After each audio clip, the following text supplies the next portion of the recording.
ദൈവനാമത്തിന് മഹത്വമുണ്ടാകട്ടെ. കർത്താവിന്റെ നാമത്തിലുള്ള സ്നേഹവന്ദനത്തെ എല്ലാ പ്രിയപ്പെട്ടവർക്കും അറിയിക്കുന്നു. ഗലാത്യർക്ക് എഴുതിയ ലേഖനം 3-ാം അധ്യായത്തിന്റെ പഠനത്തിലേക്ക് ഏവരെയും ദൈവനാമം സ്വാഗതം. 3-ാം അധ്യായത്തെ നമ്മൾ 7 ഭാഗങ്ങളായി 7 വിഷയങ്ങളായി തിരിച്ചാണ് പഠിക്കുന്നത്. ഒന്നാമത്തെ വിഷയം തിരുവെഴുത്ത് എന്നുള്ളതാണ്.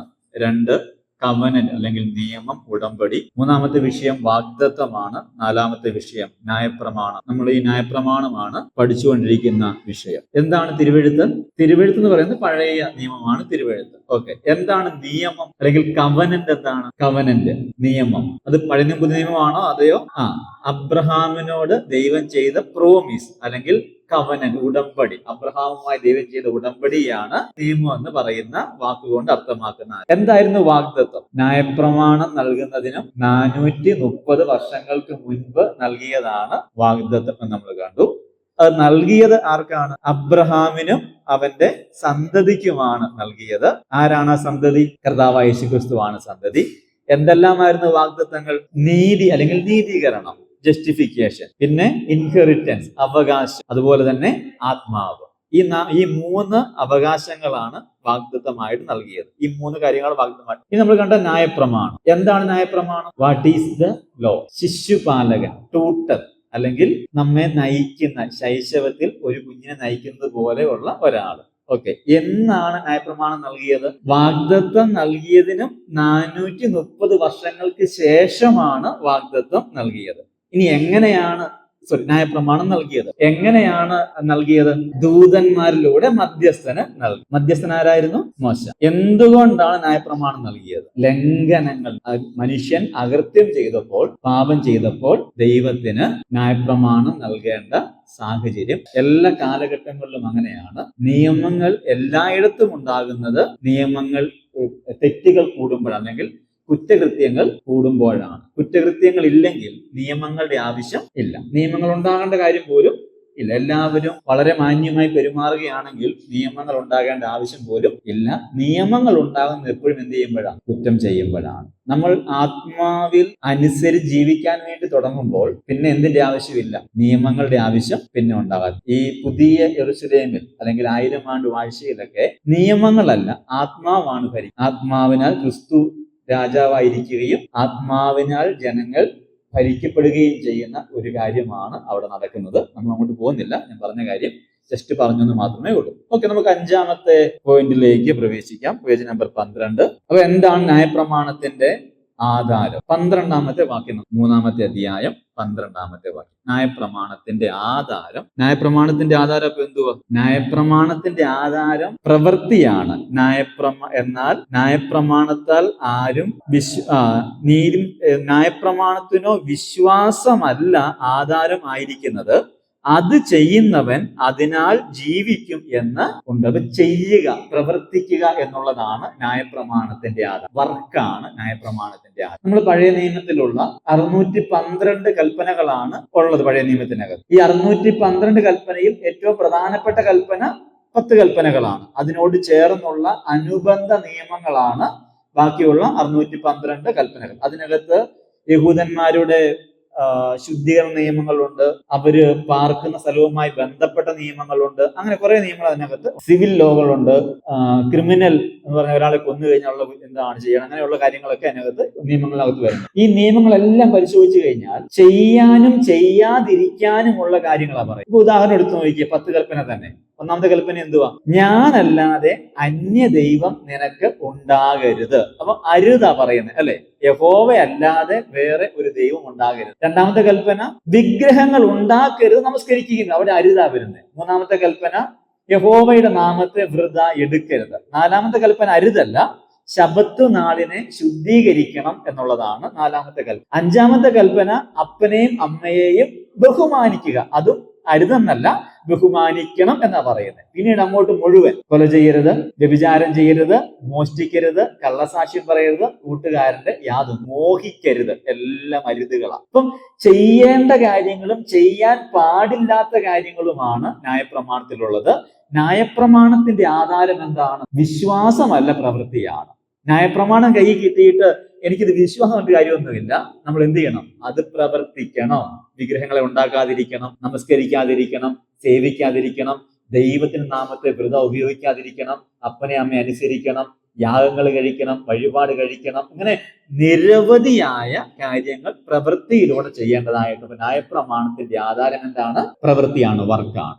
അത് ചെയ്യുന്നവൻ അതിനാൽ ന്യായപ്രമാണം ചെയ്താൽ അതിനാൽ എന്തുണ്ടാകും? ജീവിക്കും എന്ന് എഴുതിയിരിക്കുന്നുണ്ട്. ഓക്കെ, ഇനി ന്യായപ്രമാണം എന്തല്ല എന്ന് 21-ാമത്തെ വാക്യം പറയുന്നു. ന്യായപ്രമാണം എന്തല്ല എന്ന് പറയുന്നു 21-ാമത്തെ വാക്യം. ന്യായപ്രമാണം ദൈവത്തിന്റെ വാഗ്ദത്തങ്ങൾക്ക് വിരോധമാണോ? ഉത്തരം എന്താ?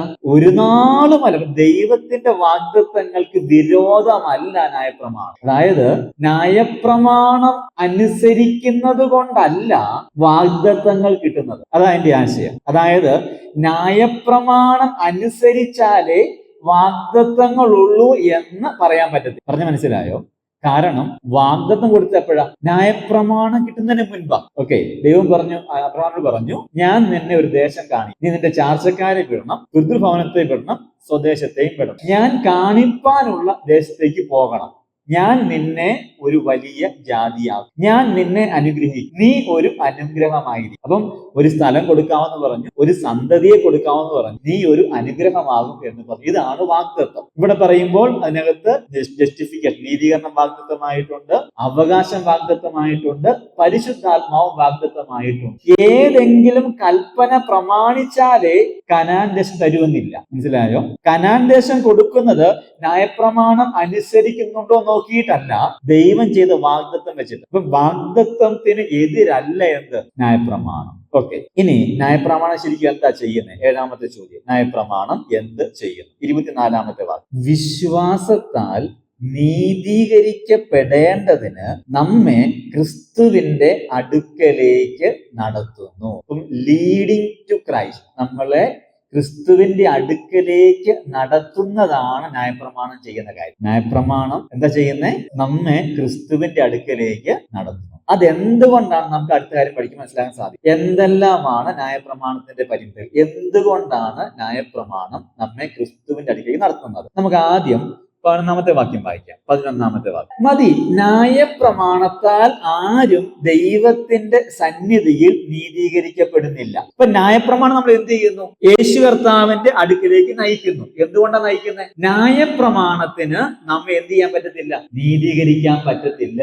നീ യേശുവിന്റെ അടുക്കിലേക്ക് പൊക്കോ എന്നാണ് ന്യായപ്രമാണം പറയുന്നത്. മനസ്സിലായോ? അതായത് ന്യായപ്രമാണത്തിന്റെ ഒരു കൽപ്പന ലംഘിച്ചാൽ അതെല്ലാം ലംഘിച്ചതുപോലെയാണ്. ഇപ്പൊ നമ്മൾ ആലോചിച്ച് നോക്കിയേ, 9 കൽപ്പനയും പ്രമാണിക്കുന്നുണ്ടിരിക്കട്ടെ, 1 തൊട്ട് 9 വരെ പ്രമാണിക്കുന്നുണ്ട്. 10-ാമത്തെ കൽപ്പന എന്താ? മോഹിക്കരുത്. അതിൽ മാത്രമേ തെറ്റിപ്പോയുള്ളൂ. നമുക്ക് പെട്ടെന്നൊരു മോഹം തോന്നിപ്പോയി. പക്ഷെ ആ 1-ൽ പിഴച്ചാൽ ബാക്കി 9-ലും തെറ്റിപ്പോയതുപോലെയാ. അപ്പം ന്യായപ്രമാണം നമ്മെ ക്രിസ്തുവിന്റെ അടുക്കലേക്ക് വിടുന്നതിന്റെ കാരണം ന്യായപ്രമാണത്താൽ നമുക്ക് നീതി ലഭിക്കുന്നു. ന്യായപ്രമാണത്തിൽ നീതി നൽകാനായിട്ട് സാധിക്കത്തില്ല. അതുകൊണ്ട് ന്യായപ്രമാണം നമ്മെ ക്രിസ്തുവിന്റെ അടുക്കിലേക്ക് വിശ്വാസത്താൽ നീതി ഉണ്ടാകേണ്ടതിനായി അയക്കും. ഓക്കെ, രണ്ടാമത് അതിന്റെ പരിമിതി എന്ന് പറയുന്നത് 21-ാമത്തെ വാക്യം, ജീവിപ്പിക്കാൻ കഴിയും. ന്യായപ്രമാണത്തിന് നീതീകരിക്കാൻ കഴിയാത്തതിന്റെ കാരണം ജീവൻ നൽകാനായിട്ട് ജീവിപ്പിക്കാൻ കഴിയത്തില്ല. ന്യായപ്രമാണത്തിന് എന്ത് ചെയ്യാൻ പറ്റത്തില്ല? ജീവിപ്പിക്കാൻ പറ്റത്തില്ല. നമ്മൾ വായിക്കുന്നില്ലേ എഫേസ്യർ 2:1, അതിക്രമങ്ങളാലും പാപങ്ങളാലും മരിച്ചവരായ നിങ്ങളെയും യേശു ഉയർപ്പിച്ചു. ക്രിസ്തു യേശു ഉയർപ്പിച്ചു. അപ്പൊ യേശു ക്രിസ്തുവിന് മാത്രം എന്ത് ചെയ്യാൻ പറ്റത്തുള്ളൂ? ജീവൻ നൽകാൻ പറ്റത്തുള്ളൂ. ന്യായപ്രമാണത്തിന് നീ മരിച്ചവനാണ് എന്ന് പറയാനേ പറ്റത്തുള്ളൂ. നമ്മൾ ഓരോ പാപം ചെയ്യുമ്പോഴും യു ആർ ഡെഡ്, നീ മരിച്ചവനാണ്, നീ മരിച്ചവനാണ്, നീ മരിച്ചവളാണ്, നിന്നിൽ ജീവനില്ല എന്ന് പറയാനല്ലാതെ ജീവന്റെ ഒരു ചെറിയ അണു പോലും ഉണ്ടാക്കാൻ ന്യായപ്രമാണത്തെ കൊണ്ട് പറ്റത്തില്ല. നമ്മൾ എത്ര കൽപ്പന പ്രമാണിച്ചാലും എന്ത് ചെയ്യാൻ പറ്റത്തില്ല? ജീവൻ ഉണ്ടാകത്തില്ല. ജീവൻ നൽകാനായിട്ട് ന്യായപ്രമാണത്തിന് കഴിയത്തില്ല.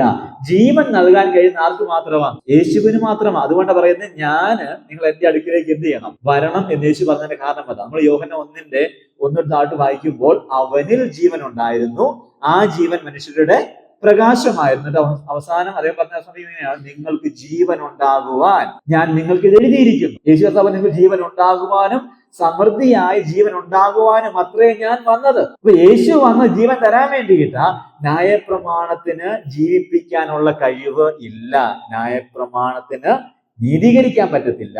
ന്യായപ്രമാണത്തിന് ജീവിപ്പിക്കാനും പറ്റുന്നത്. അതുകൊണ്ട് എന്ത് ചെയ്യണം? ന്യായപ്രമാണം നമ്മളെ ജീവൻ തരുന്ന ഒരിടത്തേക്ക്. നമ്മൾ രോഗവുമായിട്ടൊരു ഹോസ്പിറ്റലിൽ പോയാൽ അവർ നമ്മളെ പരിശോധിച്ചിട്ട് അവരെ കൊണ്ട് ചെയ്യാൻ കഴിയാത്ത ഒരു കാര്യമാണ് എന്ത് ചെയ്യും? റെഫർ ചെയ്യും. അവര് പറയും വേഗം ഇന്നടുത്തോട്ട് കൊണ്ടുപോയിക്കോളാൻ പറയും, അല്ലെ? നമ്മൾ ആദ്യം ഇവിടുത്തെ പൾസിൽ പോയി നോക്കി, അവർ പറഞ്ഞ് പറ്റത്തില്ല, നേരെ അസീസിലോട്ട് പോയിക്കോളാൻ. ഒരു സംഭവം ന്യായപ്രമാണത്തിൽ ചെയ്യാൻ പറ്റത്തില്ല, നീതീകരിക്കാൻ പറ്റത്തില്ല, ജീവൻ തരാൻ പറ്റത്തില്ല. അപ്പൊ എന്ത് പറയും? എന്നെ കൊണ്ട് വയ്യ, എന്ത് ചെയ്തു? നീ മരിച്ചവനാ, എങ്ങോട്ട് പൊക്കോ? യേശുവിന്റെ അടുക്കിലേക്ക് പൊക്കോ എന്ന് ന്യായപ്രമാണം. അപ്പൊ ന്യായപ്രമാണത്തിന്റെ പരിമിതി 1, നീതീകരിക്കാൻ കഴിയത്തില്ല, 2, ജീവിപ്പിക്കാൻ അല്ലെങ്കിൽ ജീവൻ നൽകുവാനായിട്ട് കഴിയും. 3-ാമത്തെ പരിമിതി 19-ാമത്തെ വാക്യം. ഇവിടെ പറയുക, ന്യായപ്രമാണം എന്തിനാണ് എന്ന് പറഞ്ഞിട്ട് പറയുകയാണ്. ന്യായപ്രമാണം എന്ന് വരെയാ? വാഗ്ദത്ത സന്തതി വരെയേ ഉള്ളൂ. അപ്പൊ ന്യായപ്രമാണത്തിന് എന്തുണ്ട്? സമയപരിധി ഉണ്ട്, ടൈം ലിമിറ്റ് ഉണ്ട്, അല്ലെ? ഈ സമയം വരെ എന്തുള്ളൂ? ന്യായപ്രമാണത്തിന്റെ കാലപരിധി ഉള്ളൂ. ന്യായപ്രമാണം ക്രിസ്തുവിങ്കലേക്ക് നയിക്കുന്നത് വരെ ഉള്ളൂ. അതിനുശേഷം അതിന്റെ പ്രസക്തി പിന്നെ ക്രിസ്തു ന്യായപ്രമാണമാണ്, പിന്നെ പുതിയ ന്യായപ്രമാണമാണ്. ക്രിസ്തുവിന്റെ പ്രമാണങ്ങൾ നമുക്കുള്ളത്. ന്യായപ്രമാണത്തിനൊരു പരിമിതി ഉണ്ടായിരുന്നു. ആ പരിമിതി എന്നുള്ളത് ക്രിസ്തു വരെയാണ്. സമയപരിമിതി ഉണ്ട് ന്യായപ്രമാണത്തിന്, സമയപരിമിതി. 4-ാമത്തെ കാര്യം 23-ാമത്തെ വാക്യം. ന്യായപ്രമാണത്തിൻ കീഴിൽ അടച്ച് സൂക്ഷിച്ചിരുന്നു. അങ്ങനെയാണെങ്കിൽ ന്യായപ്രമാണം നമ്മെ എന്ത് ചെയ്യും? ബന്ധിച്ച് അടച്ച്. ന്യായപ്രമാണം അടച്ച് സൂക്ഷിക്കുന്ന ഒരു ഫ്രീഡം ഇല്ലാത്ത ഒന്നായ, സ്വാതന്ത്ര്യമില്ല. നിയമങ്ങൾ എപ്പോഴും എന്തല്ല? സ്വാതന്ത്ര്യമല്ല, റെസ്ട്രിക്ഷൻസ് ആണ്, അല്ലെ? നിയമങ്ങൾ എപ്പോഴും സ്വാതന്ത്ര്യമാണോ? അല്ല, റെസ്ട്രിക്ഷൻസ് ആണ്. അത് പാടില്ല, ഇത് പാടില്ല, ഇങ്ങനെ ചെയ്യണം, അങ്ങനെ ചെയ്യണം. അപ്പൊ നമ്മൾ ഇങ്ങനെ ഒരു ബന്ധനത്തിനകത്ത് ന്യായപ്രമാണം വിട്ടുവെക്കുക. നമുക്ക് അങ്ങോട്ട് പോകാൻ പറ്റത്തില്ല, ഇങ്ങോട്ട് പോകാൻ പറ്റത്തില്ല, അങ്ങോട്ട് നോക്കാൻ പറ്റത്തില്ല, ഇന്ന കാര്യം ചെയ്യാൻ പറ്റത്തില്ല. അപ്പൊ അങ്ങനെ നിയമങ്ങൾക്കകത്ത് എന്ത് ചെയ്യുകയാണ്? നമ്മളെ ബന്ധിച്ച്. പുതിയ നിയമത്തിന്റെ പ്രത്യേകത, യേശു കർത്താവിന്റെ പ്രത്യേകത, നിയമങ്ങൾക്കകത്തല്ല ബന്ധിച്ചിരുന്നത്, പിന്നെ എന്തിനകത്താ? സ്നേഹത്തിലാണ്. നമ്മൾ ദൈവത്തെ അനുസരിക്കുന്നതിന്റെ കാരണം അടി കിട്ടുമെന്ന് പേടിച്ചിട്ടല്ല, ശിക്ഷ ഉണ്ടാകും എന്ന് പേടിച്ചിട്ടല്ല, പിന്നെ എന്തുകൊണ്ടാണ്? സ്നേഹം കൊണ്ടാണ്. കർത്താവിനുള്ള സ്നേഹം നിമിത്തമാണ് നമ്മൾ ദൈവത്തെ അനുസരിക്കുന്നത്. ഈ പുതിയ നിയമത്തിനകത്ത് കൂടുതലും ക്രിസ്തുവിനോട് അനുരൂപരാകാൻ പറയുന്നതിന്റെ കാരണം ക്രിസ്തു പിതാവായ ദൈവത്തെ സ്നേഹം കൊണ്ടാണ്. ശിക്ഷിക്കപ്പെടുന്നു പേടിച്ചിട്ടല്ല. അപ്പൊ നമുക്ക് ഇത് നിയമങ്ങൾ ഉണ്ടെങ്കിലും ആ നിയമങ്ങളൊക്കെ എങ്ങനെ ചെയ്യണം? സ്നേഹത്തിൽ അന്യോന്യം ക്ഷമിക്കണം എന്നല്ലേ പറഞ്ഞേക്കുന്നത്? സ്നേഹത്തിൽ അന്യോന്യം പൊറുക്കണം, സ്നേഹത്തിൽ അന്യോന്യം സഹകരിക്കണം, എല്ലാറ്റിനും ഇത് സ്നേഹം ധരിക്കണം, സ്നേഹിക്കുന്നല്ല വേറൊന്നിനും കടപ്പെട്ടിരിക്കുന്നത് പറയുമ്പോൾ സ്നേഹത്താലാണ് നമ്മളുടെ ജീവിതം ഇന്ന് ക്രമപ്പെടേണ്ടത്. പക്ഷെ പഴയ നിയമത്തിനകത്ത് സ്നേഹമല്ലായിരുന്നു, പിന്നെ എന്തായിരുന്നു? നിയമങ്ങളായിരുന്നു, കൽപ്പനകളായിരുന്നു, അധികരമായി അരുതുകളും ചെയ്യേണ്ട കാര്യങ്ങളും കൊണ്ട് ബന്ധിക്കപ്പെടുന്ന ഒരവസ്ഥയാണ് ന്യായപ്രമാണത്തിനുണ്ടായിരുന്നത്. 5-ാമത്തെ പരിമിതി, അതിനകത്തൊരു ശാപമുണ്ട്. നോക്കിയേ, 10-ാം വാക്യം 11-ാം വാക്യവും. ന്യായപ്രമാണത്തിന്റെ പ്രവൃത്തിയിൽ അനുസരിക്കുന്ന ഏവരും ശാപത്തിന്റെ കീഴിലാണ്. ഓക്കെ, ഈ ന്യായപ്രമാണത്തിലെ കാര്യം അനുസരിക്കാൻ കഴിയാത്തവരെല്ലാം ആരാ? അതാണ് ശാപം. ന്യായപ്രമാണത്തിന്റെ പ്രവൃത്തികളെ എല്ലാം ചെയ്യാൻ പറ്റുന്നില്ലെങ്കിൽ നമ്മൾ ആരാകും? ശപിക്കപ്പെട്ടവരാകും. ഇത് അന്നത്തെ അവസ്ഥയാണ്. വീണ്ടും ഇത് അന്നത്തെ അവസ്ഥ, ഇപ്പോഴത്തെ അവസ്ഥയല്ല. ഇപ്പം ശാപം ന്യായപ്രമാണത്തിന്റെ പേരിലൊന്നും അല്ല. ഇപ്പൊ ശാപം ഇല്ലേന്താനും ശാപ കർത്താവ് മാറ്റി. ഇവിടെ പറയുന്നത് ന്യായപ്രമാണത്തിന് എന്തുണ്ട്? ഒരു ശാപമുണ്ട് എന്ന് പറഞ്ഞാൽ ന്യായപ്രമാണം നമുക്ക് ശാപമായി തന്നല്ല അതിന്റെ അർത്ഥം. ന്യായപ്രമാണം തന്നപ്പോ അത് അനുസരിക്കാതെ വരുന്നവർക്ക് എന്ത് കിട്ടുന്നു? ഒരു ശാപം വരുന്നു, ഒരു ശിക്ഷ വരുന്നു. അത് ചെയ്യാത്തവന്റെ മേൽ അതൊരു ശാപമായി കിടക്കുന്നു. നിന്നെ കൊണ്ട് പൂർണ്ണമായി അനുസരിക്കാനായിട്ട് കഴിയുന്നില്ല എന്നുള്ള കാര്യം അതിനകത്ത് തന്നെ പറയുകയാണ്. അതുകൊണ്ട് ന്യായപ്രമാണത്തിന് എന്തുണ്ട്? പരിമിതിയായി ശാപം കൂടെ. ന്യായപ്രമാണം നമ്മെ ക്രിസ്തുവിലേക്ക് നയിക്കും. അതിന് 5 കാരണങ്ങളാണ് ഉള്ളത്. 1-ാമത്തെ കാരണം ന്യായപ്രമാണത്തിന്റെ പരിമിതിയാണ് കാരണം. 1-ാമത്തെ പരിമിതി നീതീകരിക്കാനായിട്ട് കഴിയും. 2-ാമത്തെ പരിമിതി ജീവിപ്പിക്കാൻ അല്ലെങ്കിൽ ജീവൻ നൽകാനായിട്ട് കഴിയും. 3-ാമത്തെ പരിമിതി അതിനൊരു സമയപരിധിയുണ്ട്, ടൈം ലിമിറ്റ് ഉണ്ട്. അതുകൊണ്ട് അത് നമ്മെ ക്രിസ്തുവിൽ നയിച്ചേ പറ്റത്തുള്ളൂ. 4-ാമത്തെ പരിമിതി അത് നമ്മെ ഇങ്ങനെ ബന്ധിച്ച് നമ്മൾ അതിന്റെ ബന്ധനത്തിലാണ്. 5-ാമത്തെ പരിമിതി അതിനൊരു ശാപം. അത് ചെയ്യാത്തവനെന്ത് ചെയ്യും? ശപിക്കപ്പെട്ടവനായിട്ട്. ശപിക്കപ്പെടാൻ വേണ്ടി തന്നതല്ല, പക്ഷെ ചെയ്യുന്നില്ലെങ്കിൽ നമ്മൾ ശപിക്കപ്പെട്ടവരായിട്ട്. ഇതാണ് ന്യായപ്രമാണത്തെ കുറിച്ച് പറയുന്ന പ്രധാനപ്പെട്ട 8 കാര്യങ്ങൾ. ഒന്നുകൂടെ പറഞ്ഞിട്ട് അടുത്ത ക്ലാസ്സിലേക്ക് പോവാം. അപ്പോ ന്യായപ്രമാണം എന്താണ്? ന്യായപ്രമാണം ശിശുപാലകനാണ്, ട്യൂട്ടറാണ് ന്യായപ്രമാണം. 2, ന്യായപ്രമാണം വാഗ്ദത്തങ്ങൾ നൽകിയതിനും 430 30 വർഷങ്ങൾക്ക് ശേഷം നൽകിയതാണ്. ന്യായപ്രമാണം നൽകിയത് ദൂതന്മാർ മുഖാന്തരം മധ്യസ്ഥനാണ് നൽകിയത്. ന്യായപ്രമാണം നൽകിയതിന്റെ കാരണം ലംഘനങ്ങൾ നിമിത്തം കൂട്ടിച്ചേർക്കേണ്ടി വന്നതാണ് ന്യായപ്രമാണം. ന്യായപ്രമാണത്തിന്റെ ആധാരം പ്രവൃത്തികളാണ്. ന്യായപ്രമാണം എന്തല്ല? വാഗ്ദത്തങ്ങൾക്ക് ഒരിക്കലും വിരോധം അല്ല. ന്യായപ്രമാണം എന്ത് ചെയ്യുന്നു? ക്രിസ്തുവിലേക്ക് നമ്മെ നയിക്കും. അതിന്റെ കാരണം ന്യായപ്രമാണത്തിന്റെ പരിമിതിയാണ്. എന്തെല്ലാമാണ് പരിമിതികൾ? നീതീകരിക്കാൻ സാധിക്കുന്നില്ല, ജീവിപ്പിക്കാൻ കഴിയുന്നില്ല, സമയപരിമിതിയുണ്ട്, ബന്ധനത്തിലാണ് നമ്മൾ ഇടുന്നത്, നമ്മെ ഒരു ശാപത്തിന്റെ കീഴ്. ഇത്രയും കാര്യമാണ് ന്യായപ്രമാണത്തെ കുറിച്ച് ഈ പുസ്തകം, ഈ അധ്യായം എന്ന. നമുക്കിനി അടുത്ത ടോപ്പിക്കിലേക്ക് പോകാം. അടുത്ത യേശുക്രിസ്തുവാണ്. ഓക്കെ, 5ാമത്തെ വിഷയം യേശുക്രിസ്തു. യേശുക്രിസ്തുവിനെ കുറിച്ച് പറയുന്ന 10 കാര്യങ്ങളാണുള്ളത്. 1ാമത്തെ കാര്യം അതിന്റെ 16ാമത്തെ വാക്ക്. ഒന്നാമത്തെ കാര്യം, യേശു ആരാണ്? അബ്രഹാമിന്റെ സന്തതിയാണ്. Seed of Abraham. അബ്രഹാമിന്റെ, നമ്മൾ സുവിശേഷങ്ങൾ ആരംഭിക്കുന്ന അങ്ങനെ, അബ്രഹാമിന്റെ പുത്രനായ, ദാവീദിന്റെ പുത്രനായ യേശു ക്രിസ്തുവിന്റെ, യേശു കർത്താവ് ആരാണ്? അബ്രഹാമിന്റെ സന്തതിയാണ് എന്നുള്ളത് വ്യക്തം. ഇനി 19ാം വാക്യവും 2ാമത്തെ വാക്യം. വാഗ്ദത്തം ലഭിച്ചത് യേശു കർത്താവിനാണ് എന്നാണ് ഈ വാക്യം പറയുന്നത്. വാഗ്ദത്തം ലഭിച്ചത് ആർക്കാണ്? യേശു ക്രിസ്തുവിന് ആണ്. നോക്കിയേ, 19ാം വാക്യം നോക്കി, ഇങ്ങനെ പറഞ്ഞിരിക്കുന്നത്, എന്നാൽ ന്യായപ്രമാണം എന്തിന്? വാഗ്ദത്തം ലഭിച്ച സന്തതി വരുവോളം. വാഗ്ദത്തം ലഭിച്ച സന്തതി. ഈ വാഗ്ദത്തം ലഭിച്ച ആർക്കാ? അബ്രഹാമിനാണ് നമ്മൾ വായിക്കുന്നത്, അബ്രഹാം ദൈവം വിളിക്കുന്ന കാര്യം. പക്ഷെ ഇവിടെ പറയാണ് വാഗ്ദത്തം ലഭിച്ചത് ആർക്കാണ്? അവന്റെ സന്തതിക്കാണ്. വാഗ്ദത്തം ലഭിച്ച സന്തതി. ഇപ്പൊ യേശു കർത്താവ് അബ്രഹാമിന്റെ സന്തതിയാണ്. യേശു കർത്താവ് വാഗ്ദത്തം ലഭിച്ച സന്തതിയും ആണ്. ഇതിന്റെ അർത്ഥം ഇത്രയേ ഉള്ളൂ. ഈ അബ്രഹാമിന്റെ വാഗ്ദത്തങ്ങളിൽ 3ാമത്തെ വാഗ്ദത്തം, നീ ഒരു അനുഗ്രഹമായിരിക്കും, നിന്നാൽ സകല ജാതികളും അനുഗ്രഹിക്കപ്പെടും. ഓക്കെ, 3ാമത്തെ അനുഗ്രഹം അതാണ്. നീ ഒരു അനുഗ്രഹമായിരിക്കും, നിന്നാൽ സകല ജാതികളും അനുഗ്രഹിക്കപ്പെടും. ഈ അനുഗ്രഹം നിറവേറുന്നത് ആരിലൂടെയാ? യേശു ക്രിസ്തു. അപ്പൊ യേശുവിനാണ് ശരിക്കും എന്ത് കിട്ടിയത്? ഈ വാഗ്ദത്തം കിട്ടിയത്. അത് അതിന്റെ അർത്ഥം. അപ്പൊ ശരിക്കും ആ വാഗ്ദത്തം കിട്ടിയത് ആർക്കാണ്? അബ്രഹാമിനല്ല, യേശുവിന് ആണ്. വാഗ്ദത്തം ലഭിച്ച സന്തതിയാണ് യേശു എന്ന് 19ാമത്തെ വാക്യം പറയുന്നു. ഇനി 3ാമത് 22ാം വാക്യത്തിൽ പറയുന്ന കാര്യം, 22ാം വാക്യവും 14 വാക്യവും വായിച്ചു. 22ഉം 14. ഓക്കെ, അതിന്റെ 14ാം വാക്യം. അപ്പൊ ഈ അനുഗ്രഹങ്ങൾ വരുന്നത് ആരിലൂടെയാണ്? വിശ്വസിക്കുന്നവർക്ക് വാഗ്ദത്വം യേശു ക്രിസ്തുവിലെ വിശ്വാസത്താൽ ലഭിക്കേണ്ടതിന്. അപ്പൊ അനുഗ്രഹങ്ങൾ തരുന്ന ആരിലൂടെയാണ്? വാഗ്ദത്വം തരുന്ന ആരിലൂടെയാണ്? ഈ 22ാം വാക്യം പ്രകാരം വിശ്വസിക്കുന്നവർക്ക് വാഗ്ദത്വം യേശു ക്രിസ്തുവിലെ വിശ്വാസത്താൽ. അപ്പൊ ആരിലൂടെയാ? യേശു ക്രിസ്തുവിലൂടെ. 14ാം വാക്യം നോക്കിയേ, അബ്രഹാമിന്റെ അനുഗ്രഹം ക്രിസ്തു യേശുവിൽ ജാതികൾക്ക് വരേണ്ടതിന്. അപ്പൊ അവിടെയും അനുഗ്രഹം വരുന്ന ഇതിലൂടെയാ? ആരിലൂടെയാ? ക്രിസ്തുവേശുവിലൂടെ. അപ്പൊ ക്രിസ്തുവേശുവിലൂടെയാണെങ്കിൽ ക്രിസ്തു വാഗ്ദത്തങ്ങളുടെയും അനുഗ്രഹങ്ങളുടെയും മധ്യസ്ഥനാണ്. വാഗ്ദത്തങ്ങളുടെയും അനുഗ്രഹങ്ങളുടെയും മീഡിയേറ്റർ ആണ് യേശു. യേശു ക്രിസ്തുവിലൂടെയാണ് വാഗ്ദത്തങ്ങളുള്ളത്, യേശു ക്രിസ്തുവിലൂടെയാണ് അനുഗ്രഹങ്ങളുള്ളത്. ക്ലിയറായ? യേശു അബ്രഹാമിന്റെ സന്തതിയാണ്. യേശു വാഗ്ദത്തങ്ങളുടെ സന്തതി, വാഗ്ദത്തം ലഭിച്ച സന്തതിയാണ്. യേശു ക്രിസ്തു വാഗ്ദത്തങ്ങളുടെയും അനുഗ്രഹങ്ങളുടെയും മീഡിയേറ്റർ ആണ്. യേശു ക്രിസ്തുവിലൂടെയാണ് ജാതികൾക്കും യഹൂദന്മാർക്കും വാഗ്ദത്തങ്ങളും അനുഗ്രഹങ്ങളും ലഭിക്കുന്നത്. ഇത്ര മനസ്സിലായോ? ഓക്കെ, 4ാമത്തെ കാര്യം 24ാമത്തെ വാക്ക്. നാം വിശ്വാസത്താൽ നീതീകരിക്കപ്പെടേണ്ടതിന് ക്രിസ്തുവിന്റെ അടുക്കലേക്ക് പോകണം. അല്ലെ? അതല്ലേ അവിടുത്തെ ആശയം? നമ്മൾ ഓൾറെഡി കണ്ടു, ന്യായപ്രമാണത്തിന് നമ്മെ നീതീകരിക്കാൻ പറ്റത്തില്ല. ന്യായപ്രമാണം എന്ത് ചെയ്യുന്നു? നമ്മെ ക്രിസ്തുവിലേക്ക് നയിക്കുന്നു. അപ്പൊ ക്രിസ്തു എന്താ ചെയ്യുന്നത്? നീതീകരിക്കുന്നു.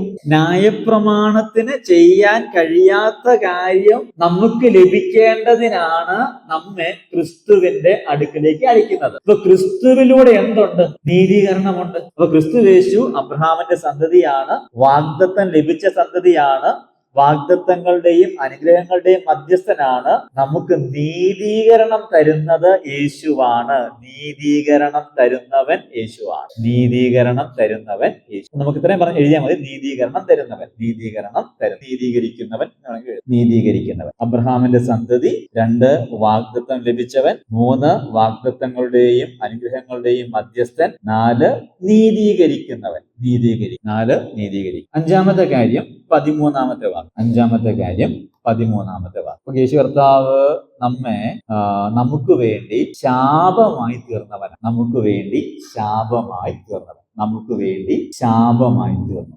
മരത്തിന്മേൽ തൂങ്ങുന്നവൻ എല്ലാം ശപിക്കപ്പെട്ടവൻ എന്ന് എഴുതിയിരിക്കുന്നത് പോലെ ക്രിസ്തു നമുക്ക് വേണ്ടി ശാപമായി, he became a curse for us എന്ന് എഴുതി ഇംഗ്ലീഷിനകത്ത്. നമുക്ക് വേണ്ടി യേശു കർത്താവ് ശാപമായി തീർന്നു. നമ്മുടെ ശാപത്തെ യേശു ഏറ്റെടുത്തു. നമ്മളാണ് ശപിക്കപ്പെട്ടവര്, കാരണം നമ്മൾ ന്യായം അനുസരിച്ചിട്ട് അനുസരിക്കാത്തതിന്റെ ശാപം നമ്മുടെ മേലുണ്ട്.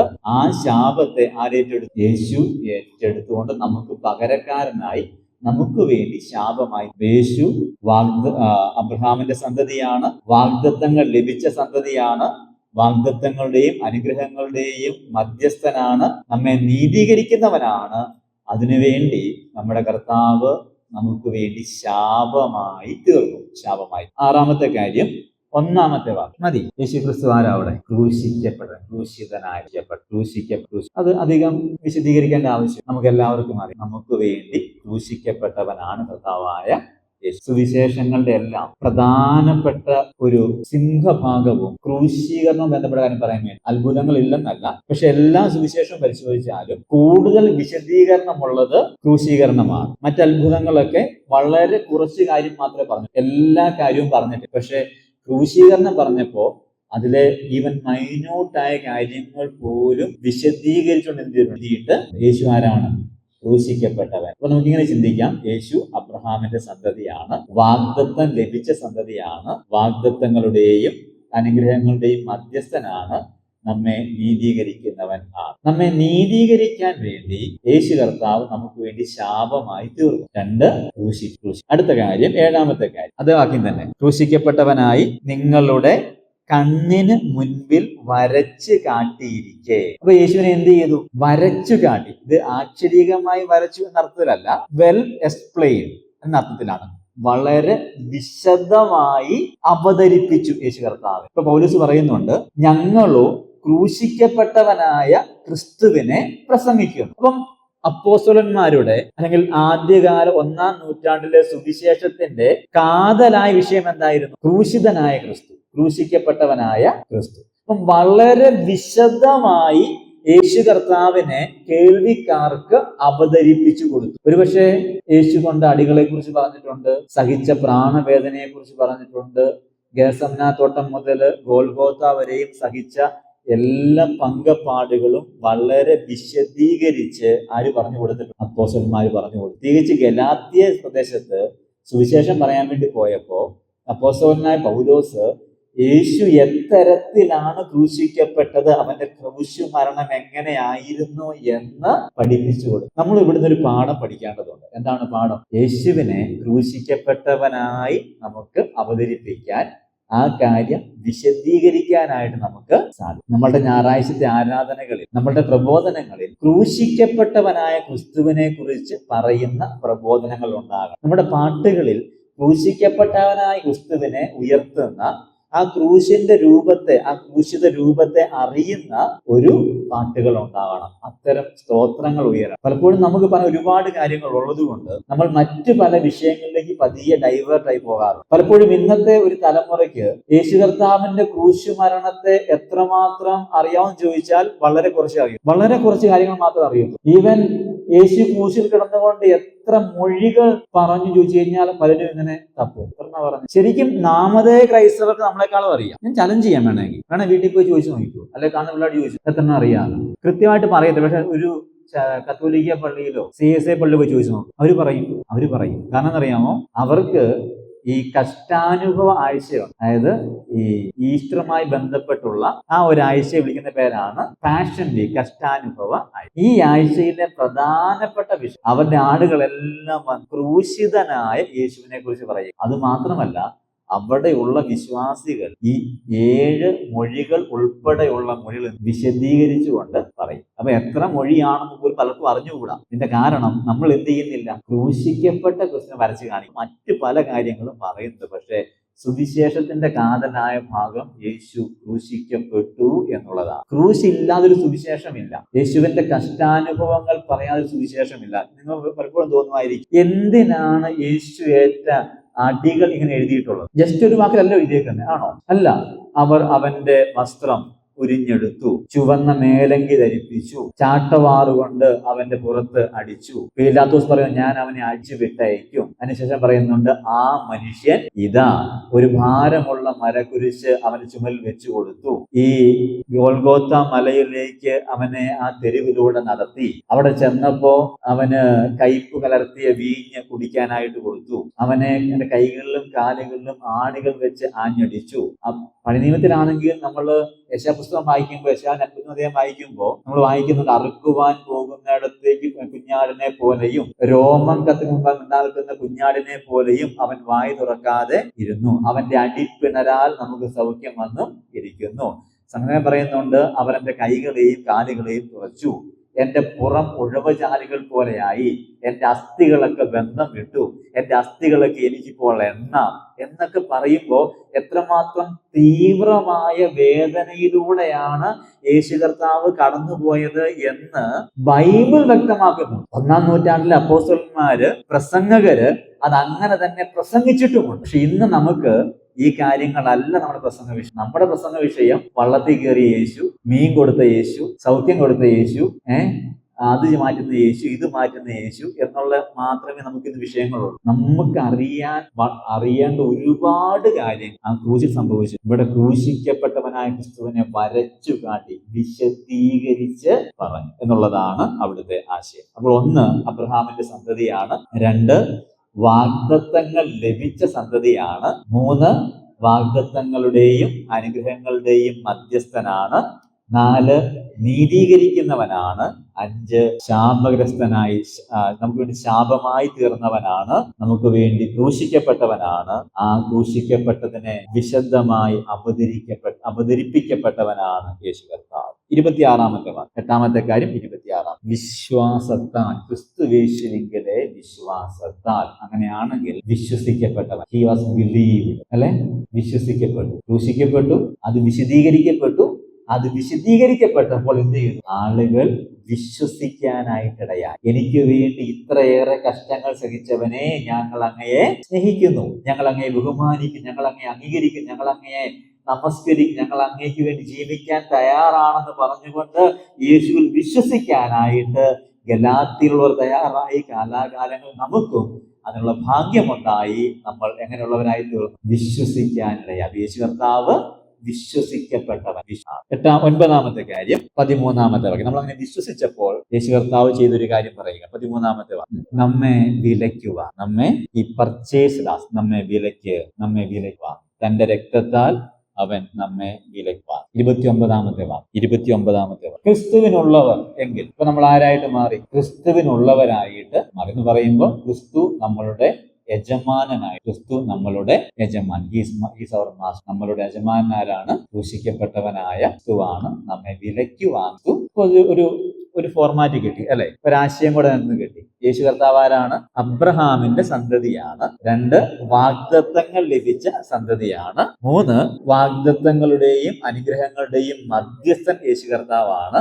4, നമ്മെ നീതീകരിക്കുന്നവൻ യേശു കർത്താവ് ആണ്. ഇങ്ങനെ നീതീകരിക്കാൻ വേണ്ടിയിട്ട് യേശു കർത്താവ് എന്തായി തീർന്നു? ശാപമായി തീർന്നു. അവൻ ക്രൂശിക്കപ്പെട്ടു. ആ ക്രൂശിക്കപ്പെട്ടത് എന്ത് ചെയ്യും? നമുക്ക് വിശദീകരിക്കപ്പെട്ടു, അല്ലെങ്കിൽ തെളിയിക്കപ്പെട്ടപ്പോൾ എന്ത് ചെയ്തു? നമ്മൾ വിശ്വസിച്ചു. വിശ്വസിക്കപ്പെട്ടവനായി യേശു കർത്താവ് മാറി. അങ്ങനെ വിശ്വസിക്കപ്പെട്ടവർ എന്ത് ചെയ്തു? വില കൊടുത്തു വാങ്ങിയ നമ്മളുടെ മേൽ യേശു ആരായിട്ട് മാറി? യജമാനായിട്ട് മാറി. ഒരു സ്റ്റോറി കൂടെ അവിടെ നിന്ന് കിട്ടി, ഓർത്തിരിക്കാൻ എളുപ്പമാണ്. അബ്രഹാമിന്റെ സന്തതി, വാഗ്ദത്തങ്ങൾ ലഭിച്ചവൻ, വാഗ്ദത്തങ്ങളുടെയും അനുഗ്രഹങ്ങളുടെയും മധ്യസ്ഥൻ, നമ്മെ നീതീകരിക്കും. അതിനുവേണ്ടി ചെയ്ത കാര്യമാണ് ബാക്കി 6 കാര്യം താഴോട്ട്. 5-ാമത്തെ കാര്യം, അവൻ നമുക്ക് വേണ്ടി ശാപമായി തീർന്നു, നമുക്ക് വേണ്ടി ക്രൂശിക്കപ്പെട്ട കാര്യം വിശദീകരിക്കപ്പെട്ടു, വിശ്വസിക്കപ്പെട്ടു. വിശ്വസിച്ചവരെ എന്ത് ചെയ്തു? അവൻ വിലയ്ക്ക് വാങ്ങി നമ്മുടെ യജമാനായി യേശു കർത്താവ് ഇരിക്കുന്നു.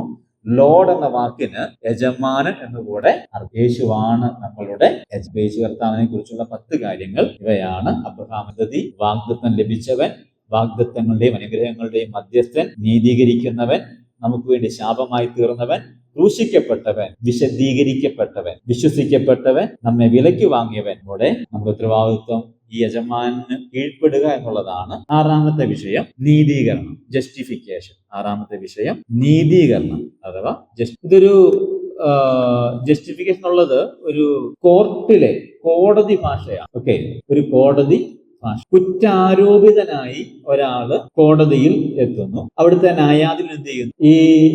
വിസ്തരിക്കുന്നു. അദ്ദേഹത്തിനെതിരെയുള്ള തെളിവുകളൊക്കെ നോക്കിയിട്ട് വിസ്തരിച്ചതിന് ശേഷം കുറ്റമൊന്നും ചെയ്യുന്നില്ല എന്ന് കണ്ടു കഴിയുമ്പോൾ ഈ മനുഷ്യൻ നിരപരാധിയാണ്, തെറ്റുകൾ ചെയ്യാത്തവനാണ്, ഇവന്റെ മേലുള്ള ഈ ആരോപണം ഇനി നിലനിൽക്കത്തില്ല എന്ന് പറയും. ജസ്റ്റിഫൈഡ് ആകുന്നു, അവനെ ജസ്റ്റിഫൈ ചെയ്യിക്കും. ഇതൊരു ന്യായാധിപൻ കാര്യങ്ങളൊക്കെ പരിശോധിച്ച് കുറവുകളൊന്നുമില്ല എന്ന് ഉറപ്പുവരുത്തിയ ശേഷം ചെയ്യുന്ന ഒരു നീതിന്യായ കോടതിയിലെ പരിപാടിയാണ്, അല്ലെങ്കിൽ ആ കാര്യമാണ് ഉള്ളത്. ഇത് നമുക്ക് ലഭിച്ചിട്ടുണ്ട്. നമ്മൾ 3 കാര്യമാണ് നോക്കാൻ പോകുന്നത്. 1, അറിയേണ്ട യാഥാർത്ഥ്യം. 2, അംഗീകരിക്കേണ്ട വ്യവസ്ഥ.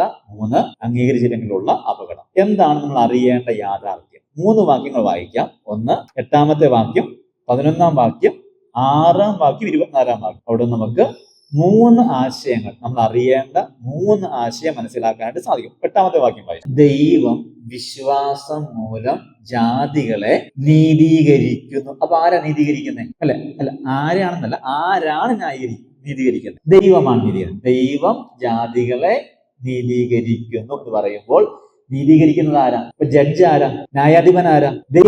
ദൈവമാണ് പറയുന്നത് ഇവൻ നീതീകരിക്കപ്പെട്ടവനാണോ അതെയോ കുറ്റക്കാരനാണോ. ഓക്കെ, ഇപ്പൊ നീതീകരിക്കുന്ന ആര് ചെയ്യുന്ന കാര്യമാണ്? നീതീകരണം ദൈവം നൽകുന്നതാണ്. 1-ാമത്തെ ആശയം, നീതീകരണം ദൈവം നൽകാണ്. അപ്പൊ നമ്മൾ മനസ്സിലാക്കേണ്ട, അംഗീകരിക്കേണ്ട, അറിയേണ്ട 1-ാമത്തെ യാഥാർത്ഥ്യം, നീതീകരണം ആര് തരുന്നതാണ്? ദൈവം തരുന്നതാണ്.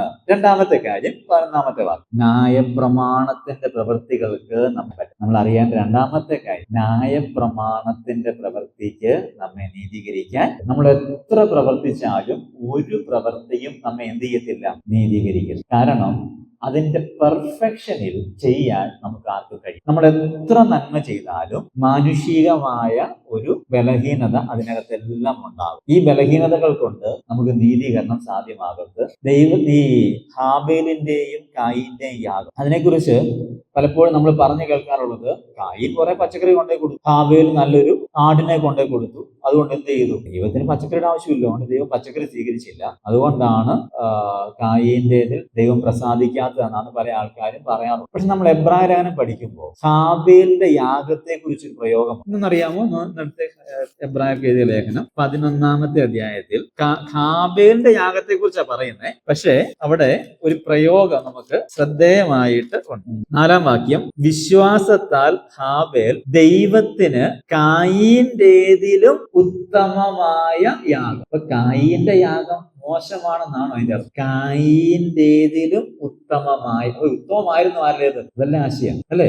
കായീന്റേതിലും ഉത്തമമാണ് ആരുടേത്? ഇപ്പൊ കായീന്റെ എന്തായിരുന്നു? ഉത്തമമായിരുന്നു. പക്ഷെ അതിനേക്കാൾ ബെറ്റർ ഏതായിരുന്നു? ഹാബേലിന്റെ ആയിരുന്നു. അപ്പൊ നമ്മൾ എന്തോ പ്രവർത്തിച്ചാലും അതെന്തായിട്ട് മാറുന്നില്ല? ഏറ്റവും ബെസ്റ്റ് ആയിട്ട് മാറുന്നില്ല. അതിന്റെ പൂർണ്ണതയിൽ അനുസരിക്കാനായിട്ട് പറ്റുന്നില്ല. അനുസരിക്കുന്നുണ്ട്, പ്രവൃത്തികളുണ്ട്, ദൈവത്തിന് കൊടുക്കുന്നുണ്ട്, ആലയത്തിൽ പോകുന്നുണ്ട്, ഇതെല്ലാം ചെയ്യുന്നുണ്ട്. പക്ഷെ എന്തില്ല?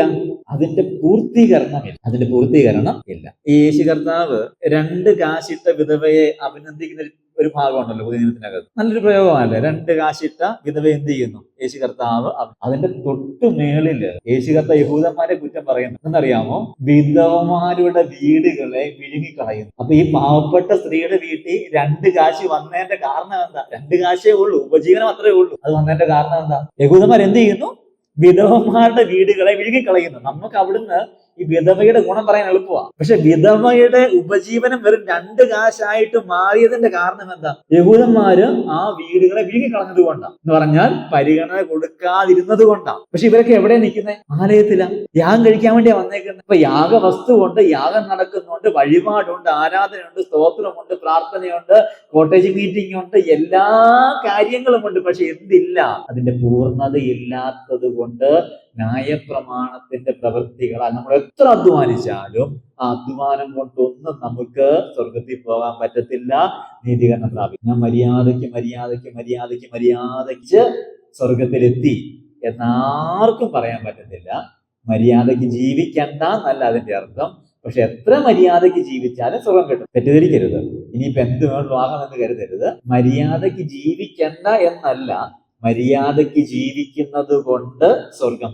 പിതാവായ ദൈവത്തിന്റെ അവന്റെ മുൻപിൽ യേശു കർത്താവിന്റെ നീതിയാണ് പെർഫെക്റ്റ്. ഓക്കെ, അത്രയും നീതി ഉള്ളവരാകാൻ ആരെ കൊണ്ടും കഴിയും. അപ്പൊ യേശുവിനെ അല്ലാതെ വേറെ ആരെയും സ്വർഗത്തിൽ പ്രവേശിപ്പിക്കാനും പറ്റില്ല. പിതാവായ ദൈവം പ്രസാദിക്കുന്ന ഏക നീതി യേശുവിന്റെ നീതിയാണ്. അപ്പൊ യേശുവിന്റെ നീതി ഇല്ലാത്ത വേറെ ആർക്കും എന്ത് ചെയ്യാൻ പറ്റത്തില്ല, സ്വർഗത്തിൽ കയറാൻ പറ്റത്തില്ല, പ്രവേശിക്കാൻ പറ്റത്തില്ല. അപ്പൊ അതുകൊണ്ടാണ് നമ്മൾ എന്തോ ചെയ്താൽ അതിനകത്ത് എല്ലാം എന്തെങ്കിലും ഒരു തിന്മ ഉണ്ടാവും. നമ്മൾ നല്ല നന്മ ചെയ്യുന്നുണ്ട്, ആൾക്കാരെ സഹായിക്കുന്നുണ്ട്. പക്ഷെ ആൾക്കാരെ സഹായിക്കുമ്പോൾ ഒരു സെൽഫ് സാറ്റിസ്ഫാക്ഷൻ നമുക്കുണ്ടാകുകയാണ്. ഞാൻ ഇത്ര പേരെ സഹായിക്കും, എനിക്ക് ഇത്ര പേർക്ക് സഹായം ചെയ്യാനായിട്ട് പറ്റി എന്നൊരു സെൽഫ് സാറ്റിസ്ഫാക്ഷൻ ഉണ്ടാകും. അതൊരു 4 പേരെ കാണിച്ചു ചെയ്യുമ്പോൾ നമുക്ക് അതിലേറെ സന്തോഷം ഉണ്ടാവുകയാണ്. നമ്മൾ നടത്തുന്ന പല പരിപാടികളിലും, ഞാൻ എന്നെ കൂടെ ചേർത്താ പറയുന്നത്, നമ്മൾ നടത്തുന്ന എല്ലാ കാര്യങ്ങളിലും നമ്മളുടെ ഒരു സെൽഫ് എപ്പോഴും ഉയർന്നു വരുന്നു. 4 പേര് നമ്മളെ കാണണമെന്നോ പ്രശംസിക്കണമെന്നോ അതുകൊണ്ട് നമുക്ക് തന്നെ ഒരു സാറ്റിസ്ഫാക്ഷൻ ഉണ്ടാകണമെന്നോ ഒക്കെയുള്ള ഒരു കാര്യം ഉണ്ടാകുന്നു. അപ്പൊ അതുകൊണ്ട് എന്തോ നന്മ ചെയ്താലും ആ നന്മയ്ക്കകത്തെല്ലാം എന്തുണ്ട്, ഒരു പരിമിതിയുണ്ട്, അതിനകത്തൊക്കെ ഒരു പോരായ്മയുണ്ട്. അതുകൊണ്ട് ന്യായപ്രമാണത്തിന്റെ ഒരു പ്രവർത്തനം, ഒരു നന്മ പ്രവർത്തിക്കും നമ്മെ നീതീകരിക്കാനായിട്ട് കഴിയത്തില്ല. ദൈവം തരുന്ന കാര്യം ആണ്. മൂന്നാമത്തെ ആശയം, മനസ്സിലാക്കേണ്ട ആശയം അല്ലെങ്കിൽ അറിയേണ്ട യാഥാർത്ഥ്യം 6-ാം വാക്യം 24-ാമത്തെ, വിശ്വസിച്ചു അതിനെ നീതിയായി കണക്ക്. 24-ാം വാക്യം മതി, വിശ്വാസത്താൽ നീതി. വിശ്വാസത്താൽ മാത്രമേ എന്തുള്ളൂ, നീതീകരണമുള്ളൂ. ഇത് നമ്മൾ ഇങ്ങനെ നമ്മുടെ ഹൃദയത്തിനകത്ത് എഴുതിയിട്ടോണം. ഏത് പാതിരാത്രി ചോദിച്ചാലും പറഞ്ഞോണം, നീതീകരണം എങ്ങനെ മാത്രമേ ഉള്ളൂ, വിശ്വാസത്താൽ മാത്രമേ. സ്വർഗത്തിൽ പോകുമോ എന്ന് ചോദിച്ചാൽ നമ്മൾ ഉത്തരം പറയേണ്ടത് എന്താണ്, പോകും എന്നാണ് പറയേണ്ടത്. പോകുന്നതിന്റെ കാരണം ചോദിച്ചാൽ എന്ത് പറയണം, ഞാന് ഒരു വിശ്വാസ കുടുംബത്തിൽ ജനിച്ചു വളർന്ന ആളാണ്. എന്റെ അമ്മ എനിക്ക് ചോറ് വാരി തരുമ്പോ തൊട്ടേ വാക്യം പറഞ്ഞത്. പിന്നെ ഞാൻ ആദ്യം പറഞ്ഞ വാക്ക് യേശു എന്നാണ്. പിന്നെ ഞാൻ സൺഡേ സ്കൂളിൽ പോയിട്ടുണ്ട്, അതുണ്ട് ഇതുണ്ട്. പിന്നെ ഇത്രാം വയസ്സിൽ സ്നാനപ്പെട്ടു, അത് ചെയ്യുന്നു ഇത് ചെയ്യുന്നു. ഞാൻ ആർക്കും ഒരു കുഴപ്പവും ചെയ്യാതെ വളരെ മാന്യമായി വളരെ മര്യാദയ്ക്ക് ജീവിക്കുകയാണ്. അപ്പൊ എന്ത് ചെയ്യണം, വേറെ ആരെയും കൊണ്ടുപോയില്ലെങ്കിലും എന്നെ കൊണ്ടുപോകണം. അതല്ല, വിശ്വാസത്താൽ മാത്രമേ എന്തുള്ളൂ, നീതീകരണമുള്ളൂ. ഞാൻ വിശ്വസിച്ചു, അതുകൊണ്ട് ദൈവം എന്നെ. അബ്രഹാം ദൈവത്തിൽ വിശ്വസിച്ചു, അത് അവന് നീതിയായി. ആ നീതിയായി കണക്കിട്ട ആ കണക്കിട്ടുള്ള സ്നേഹമുണ്ടല്ലോ, ആ സ്നേഹമാണ് പിന്നെ അങ്ങോട്ട് അനുസരിക്കാൻ നമ്മെ പ്രേരിപ്പിക്കുന്ന വിഷയം. എനിക്ക് വേണ്ടി ഇത്രയും കഷ്ടങ്ങൾ സഹിച്ച കർത്താവിന് വേണ്ടി സ്വന്തം ജീവൻ പോലും കൊടുക്കാൻ തയ്യാറാകുന്നതിന്റെ കാരണം സ്നേഹമാണ്, അല്ലാതെ പ്രവൃത്തി കൊണ്ട് നീതീകരിക്കപ്പെടാൻ വേണ്ടിയിട്ടല്ല.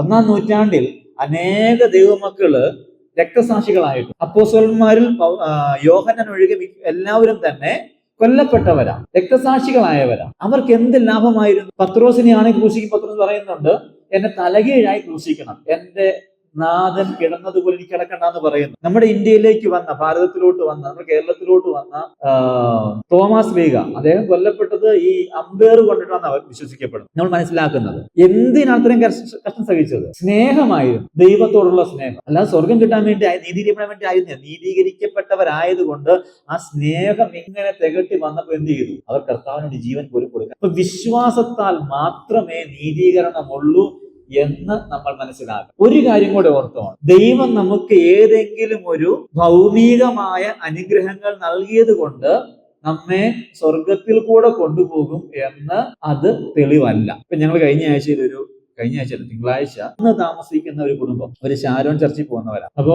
അവരുടെ അടുത്ത് അപ്പച്ചൻ ചോദിച്ചു, സഹോദരി ഇന്ന് മരിച്ച സ്വർഗത്തിൽ പോകുമോന്ന് ചോദിച്ചു. ഇന്ന് കർത്താവ് വന്നാലല്ലേ, ഇന്ന് കർത്താവ് വന്ന സ്വർഗത്തിൽ പോകുന്നു. അപ്പൊ പറഞ്ഞു പോകും എന്ന് പറഞ്ഞു.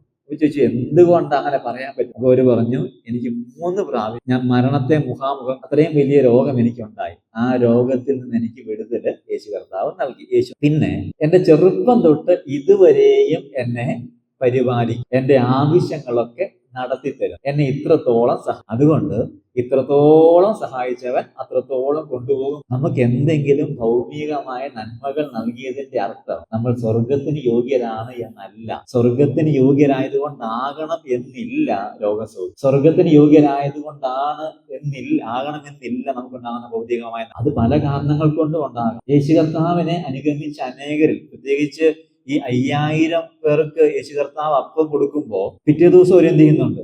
യേശുവിനെ തേടി വരുന്നുണ്ട്. ഈ 5000 പേര് വന്നതിന്റെ കാരണമായിട്ട് പറയുന്നത് അത്ഭുതങ്ങൾ നിമിത്തം അനേകർ അവനെ അനുഗമിച്ചു. പിറ്റേ ദിവസം വീണ്ടും അത് യേശു കർത്താവ് പറഞ്ഞു, നിങ്ങൾ വന്നത് അപ്പം തിന്നതുമാണ്. അപ്പം അപ്പം കൊടുത്തത് ഇവരെല്ലാം സ്വർഗത്തിൽ പോകുന്നത് കൊണ്ടല്ല അപ്പം കൊടുത്തത്. അതിൽ പലരും വന്നത് അത്ഭുതം കാണാൻ വേണ്ടി വന്നവരാണ്. പിറ്റേ ദിവസം പലരും വന്നത് അപ്പം കഴിക്കാൻ വേണ്ടി വന്നതാണ്. അപ്പൊ അപ്പം കൊടുത്തു എന്നതുകൊണ്ട് സ്വർഗം കിട്ടുമെന്നില്ല. സ്വർഗം കിട്ടാൻ നീതീകരണം ഉണ്ടാകാൻ വിശ്വാസം മാത്രമാണ്. വിശ്വാസത്താൽ അല്ലാതെ നമ്മൾ ആരും നീതീകരിക്കപ്പെടത്തില്ല എന്നുള്ള ആ സത്യം നമ്മൾ മറന്നു പോകാൻ പാടില്ല. അപ്പൊ അറിയേണ്ട യാഥാർത്ഥ്യങ്ങൾ 3 കാര്യങ്ങൾ. 1, നീതീകരണം ദൈവം നൽകുന്നതാണ്, നമ്മൾ നേടിയെടുക്കുന്നതല്ല.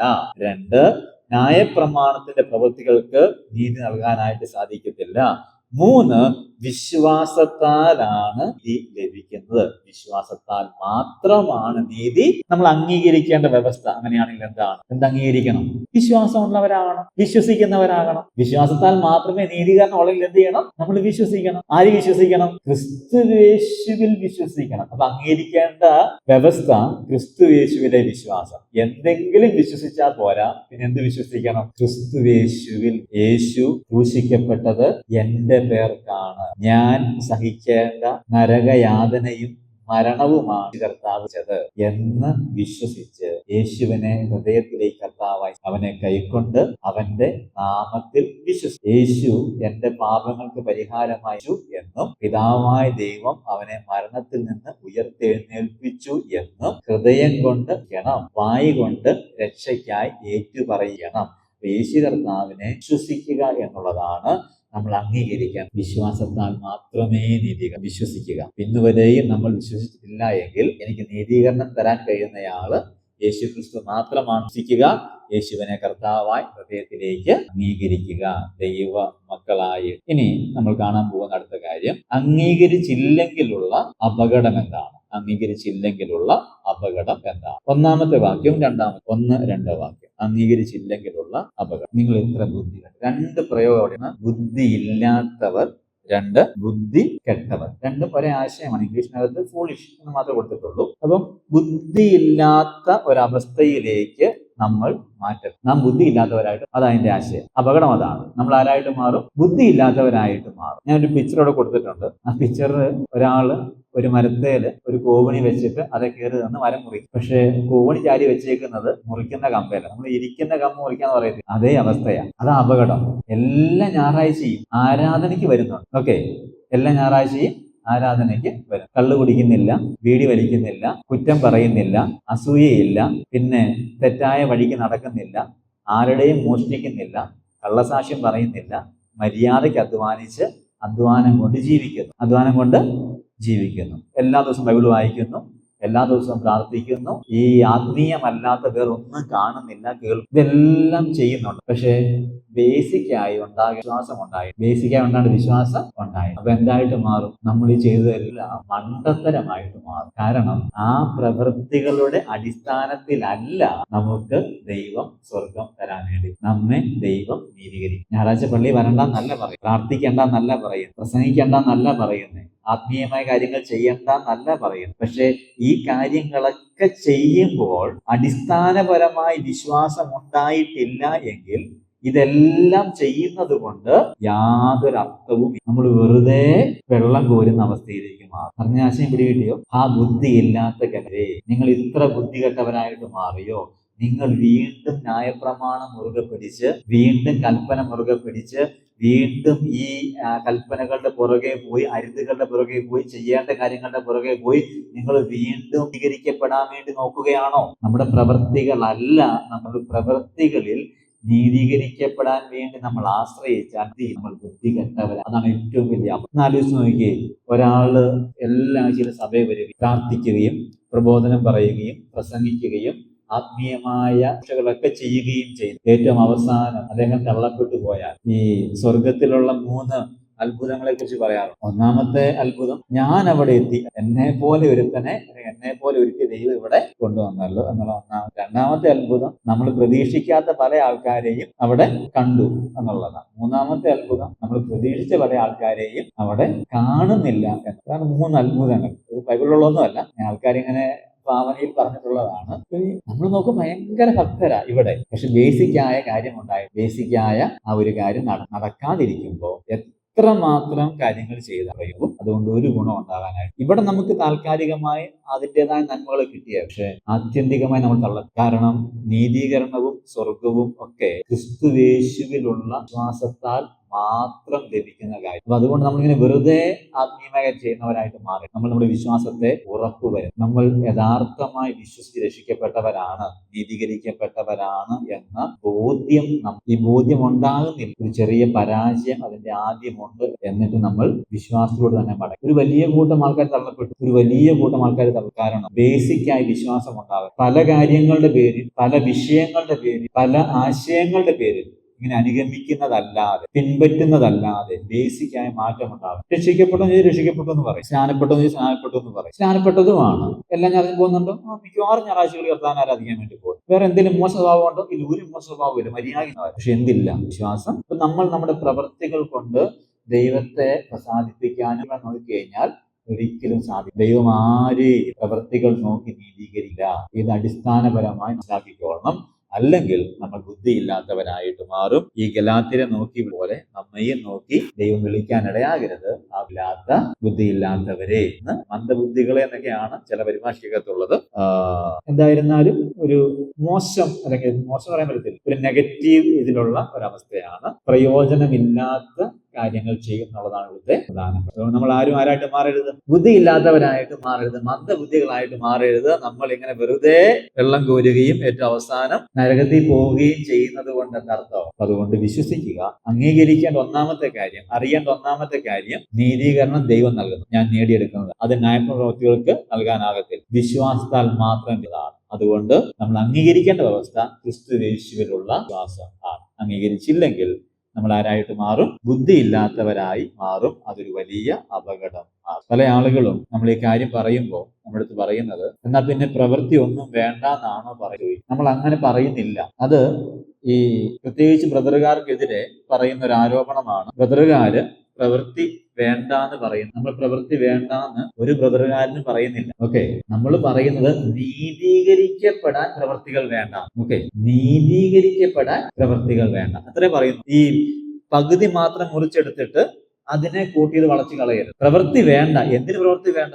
നീതീകരിക്കണം, പ്രവൃത്തി വേണ്ട. പക്ഷെ നീതീകരിക്കപ്പെട്ടവർക്ക് എന്ത് വേണം? പ്രവൃത്തി വേണം. നീതീകരിക്കപ്പെട്ടതിന്റെ തെളിവ് നമ്മുടെ പ്രവൃത്തിയിൽ കൂടെ തെളിയിക്കണം. അതാണ് യാക്കോബിന്റെ ലേഖനം പറയുന്നത്. നിന്റെ വിശ്വാസം നീ പ്രവൃത്തികൾ കൊണ്ട് തെളിയിക്കും. നീ രക്ഷിക്കപ്പെട്ടയാളാണെന്ന് പ്രവൃത്തികൾ കൊണ്ട് തെളിയിക്കും. അബ്രഹാം നീതീകരിക്കപ്പെട്ട വിശ്വാസത്താല, പക്ഷെ തെളിയിച്ചത് എങ്ങനെയാ? പ്രവൃത്തിയാലം. തന്റെ മകനെ യാഗം കഴിക്കാനായിട്ട് തയ്യാറായി. അതേപോലെ നമ്മൾ ആകേണ്ടത്. നമ്മൾ ഒരു ആത്മീയ ശുശ്രൂഷ ചെയ്യുന്നുണ്ട്. കാരണം സ്വർഗത്തിൽ പോകാൻ വേണ്ടി, അല്ല നീതീകരിക്കാൻ വേണ്ടിയിട്ടല്ല, നീതീകരിക്കപ്പെട്ടവരായതുകൊണ്ട്. അപ്പൊ അതുകൊണ്ട് ബ്രദറുകാര് പഠിപ്പിക്കുന്ന പ്രവൃത്തി വേണ്ട എന്നല്ല, പിന്നെ എന്താ? നീതീകരിക്കപ്പെടാൻ പ്രവൃത്തി വേണ്ടെന്നാണ്. നീതീകരിക്കപ്പെടാൻ വേണ്ടി എന്തോ ചെയ്താലും നീതീകരണമില്ല. അത് ദൈവം ചെയ്യുന്ന കാര്യമാണ്. ന്യായാധിപനായ ദൈവം യേശു ക്രിസ്തുവിലൂടെ നമ്മെ കാണുമ്പോൾ മാത്രമേ ക്രിസ്തുവിൽ നമ്മെ, നമ്മൾ വായിക്കുന്നുണ്ട്, നാം അവനിൽ ദൈവത്തിന്റെ ആകെ. യേശു ക്രിസ്തുവിലൂടെ മാത്രമേ നീതീകരണമുള്ളൂ. നമ്മുടെ പ്രവൃത്തി നോക്കി നമ്മെ നീതീകരിക്കാൻ പറ്റത്തില്ല. കാരണം അതിനകത്ത് പരാജയം. പെർഫെക്റ്റ് ആകാൻ നമ്മളെ കൊണ്ട് ആരെ കൊണ്ടും പറ്റത്തില്ല. പൂർണ്ണമായി ദൈവത്തിന് പറ്റും. ഈവൻ ചെറിയ കാര്യങ്ങളിൽ നമുക്ക് പറ്റത്തില്ല. അതുകൊണ്ട് നമ്മൾ അതിലിനി ആശ്രയിക്കരുത്. ഞാൻ സ്വർഗത്തിൽ പോകും, ഞാൻ നീതീകരിക്കപ്പെടും, കാരണം ഞാൻ മര്യാദയ്ക്കാ ജീവിക്കുന്നതെന്ന് പറയരുത്. മര്യാദയ്ക്ക് ജീവിച്ചോണം, പക്ഷെ മര്യാദയ്ക്ക് ജീവിക്കുന്നത് യേശു നമുക്ക് വേണ്ടി. ആ സ്നേഹത്തിൽ നിന്ന് അനുസരണം ഉണ്ടാകട്ടെ. നമുക്ക് അടുത്ത നമ്മുടെ ഐഡന്റിറ്റി എന്താണെന്ന് പഠിക്കാം. 4-ാമത്തെ അധ്യായത്തിൽ പ്രവേശിക്കുകയും ചെയ്യാന്ന് കരുതുകയാണ്. അപ്പൊ 4-ാം അധ്യായം അടുത്ത ആഴ്ച വായിച്ചുകൊണ്ട് വരണം. നമുക്കൊരു വാക്ക് പ്രാർത്ഥിച്ച് ക്ലാസ് അവസാനം. പ്രധാനമായിട്ട് പഠിച്ച കാര്യങ്ങൾ, ന്യായപ്രമാണത്തെ കുറിച്ച് പഠിച്ചു, യേശു ക്രിസ്തുവിനെ കുറിച്ച് പഠിച്ചു, അതുപോലെ തന്നെ നമുക്ക് നീതീകരണത്തെ കുറിച്ച് നമ്മൾ പഠിച്ച കാര്യം ഒന്ന് ഓർത്തെടുത്താൽ, എന്താണ് ന്യായപ്രമാണം? ശിശുപാലകനാണ് ന്യായപ്രമാണം. എന്നാണ് ന്യായപ്രമാണം നൽകിയത്? വാഗ്ദത്തങ്ങൾ നൽകിയതിനും 430 വർഷങ്ങൾക്ക് ശേഷമാണ് നൽകിയത്. ആർക്കാണ് നൽകിയത്? അബ്രഹാമിനും നൽകിയത് ആരിലൂടെയാണ്? ദൂതൻ മുഖാന്തരം മധ്യസ്ഥനാണ് ന്യായപ്രമാണം നൽകിയത്. എന്തുകൊണ്ടാണ് നൽകിയത്? പാപം ലംഘനം പെരുകിയതുകൊണ്ടാണ് നൽകിയത്. എന്താണ് അതിന്റെ ആധാരം? ആധാരം എന്താണ്? പ്രവൃത്തികളാണ് ആധാരം. ന്യായപ്രമാണം എന്തല്ല? വാഗ്ദത്തങ്ങൾക്ക് എതിരല്ല. It is not opposing to the promises. ന്യായപ്രമാണം എന്ത് ചെയ്യുന്നു? ക്രിസ്തുവിലേക്ക് നയിക്കുന്നു. അതിന്റെ കാരണം പരിമിതിയാണ്. എത്ര പരിമിതികളുണ്ട്? 5 പരിമിതികളുണ്ട്. ഒന്നാമത്തെ പരിമിതി, നീതീകരിക്കാൻ പറ്റത്തില്ല, ജീവിപ്പിക്കാൻ കഴിയുന്നില്ല, സമയപരിധിയുണ്ട്, നമ്മെ ബന്ധിക്കുന്നു, നമ്മെ ശാപത്തിന് കീഴ് നമ്മൾ യേശു കർത്താവിനെ കുറിച്ച് പഠിച്ചത്, യേശു കർത്താവ് അബ്രഹാമിന്റെ സന്തതിയാണ്, വാഗ്ദത്തം ലഭിച്ചവനാണ്, വാഗ്ദത്തങ്ങളുടെയും അനുഗ്രഹങ്ങളുടെയും മധ്യസ്ഥനാണ്, നീതീകരിക്കുന്നവനാണ്, നമുക്ക് വേണ്ടി ശാപമായി തീർന്നവൻ, ക്രൂശിക്കപ്പെട്ടവൻ, വിശുദ്ധീകരിക്കപ്പെട്ടവൻ, വിശ്വസിക്കപ്പെട്ടവൻ, നമ്മെ വിലയ്ക്ക് വാങ്ങിയവൻ, നമ്മുടെ യജമാൻ. ഇനി നമ്മൾ കണ്ട അടുത്ത വിഷയം നീതീകരണമാണ്, ജസ്റ്റിഫിക്കേഷൻ ആണ്. നീതീകരണത്തെ കുറിച്ച് അറിയേണ്ട യാഥാർത്ഥ്യം: ഒന്ന്, ദൈവമാണ് നീതീകരിക്കുന്നത്. രണ്ട്, ന്യായപ്രമാണ പ്രവൃത്തികൾ നീതീകരണം ഉണ്ടാകുന്നില്ല. വിശ്വാസത്താൽ മാത്രമേ നീതീകരണം ലഭിക്കൂ. അതിന് അംഗീകരിക്കേണ്ട കാര്യം ക്രിസ്തുവേശുവിലുള്ള വിശ്വാസം. ക്രിസ്തുവേശുവിലുള്ള അംഗീകരിച്ചില്ലെങ്കിൽ നമ്മൾ ആരായിട്ട് മാറും? ബുദ്ധിയില്ലാത്തവരായിട്ട് മാറും. അതുകൊണ്ട് നമ്മൾ ആരും ബുദ്ധിയില്ലാത്തവരായി മാറാതിരിക്കട്ടെ. നമുക്ക് വിശ്വസിക്കാം, നീതീകരിക്കപ്പെടാം. നീതീകരിക്കപ്പെട്ടതിന്റെ അടിസ്ഥാനത്തിലേക്ക് പ്രവേശിക്കാം. ദൈവം എല്ലാവരെയും കരുണയുള്ള ദൈവമേ, അനുഗ്രഹീതമായ സമയത്തിനായി ഞങ്ങൾ അവിടുത്തെ വചനം ധ്യാനിക്കുവാൻ, പഠിക്കുവാൻ അങ്ങ് ഞങ്ങളെ ബലപ്പെടുത്തിയതിനായിട്ട് സ്തോത്രം. തന്ന കൃപയ്ക്കും തന്ന വചനത്തിനുമായി ഞങ്ങൾ അങ്ങയോട് നീതീകരിക്കപ്പെടുവാനുള്ള മാർഗം യേശുക്രിസ്തുവാണ് എന്ന് മനസ്സിലാക്കുവാൻ ഞങ്ങളെ സഹായിച്ചു. ഞങ്ങൾക്ക് വേണ്ടി ക്രൂശിക്കപ്പെട്ട യേശുവിനായി പറയും. ഞങ്ങൾക്ക് വേണ്ടി ശാപമായി തീർന്നതിനായി സ്തോത്രം. ഞങ്ങളെ വിലയ്ക്ക് വാങ്ങിയതിനായി സ്തോത്രം. അങ്ങ് ഞങ്ങളുടെ യജമാനാകയാൽ സ്തോത്രം. അങ്ങിൽ പൂർണ്ണമായി വിശ്വാസത്താൽ നീതീകരിക്കപ്പെട്ടു നീതിയുടെ ഉറപ്പിൽ ജീവിക്കുവാൻ ഞങ്ങളെ സഹായിക്കാം. തന്ന കൃപയ്ക്കായി ഒരിക്കൽ കൂടെ അടിയനിലൂടെ സംസാരിച്ചതിനായി അങ്ങയുടെ നാമം അടിയന് പകരക്കാരനായി ഞങ്ങൾ എല്ലാവരിലും വചനം ക്രിയ ചെയ്യുവാൻ, ഞങ്ങൾ അങ്ങേക്ക് വേണ്ടി കൊള്ളാവുന്നവരായി ജീവിപ്പാൻ അടിയങ്ങളെ സമ്പൂർണ്ണമായി താഴ്ത്തി ഞങ്ങളുടെ നാമത്തിൽ മാനവും മഹത്വവും പുകഴ്ചയും അങ്ങേക്ക് അടിയങ്ങളുടെ പ്രാർത്ഥന യേശുക്രിസ്തുവിൻ നാമത്തിലാകെ കൃപ തോന്നി സ്വീകരിക്കുമാറാകട്ടെ.